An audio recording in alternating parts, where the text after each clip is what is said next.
ডাল হচ্ছে আজকের তোমার কি গাজর ডাল বানাবো। ডাল সিদ্ধ আমার হয়ে গিয়েছে, ডালের জল দেবো এবারে। তো জল দিয়ে দিলাম, ডালটা আমার সিদ্ধ হয়ে গেছে, ডালে জল দিয়ে দিলাম।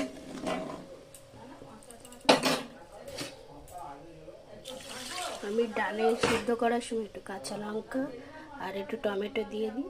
তো আমার ডালটা ফুটে উঠলে নামিয়ে আমি গাজরটা ভেজে ডালটা তেল দিয়ে দিয়েছি। তো আমি একটু জিরে ফোড়ন দিয়ে দেবো, জিরে ফোড়ন দিয়ে আমি গাজরটা দিয়ে দেবো। গাজরটা দিয়ে দিই, সেই গাজরটা একটু ভাজা সিদ্ধ হয়ে গেলে নামিয়ে নেবো।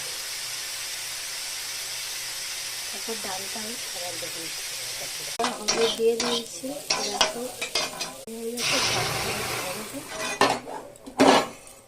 তো দেখো ঘুরে ফিরে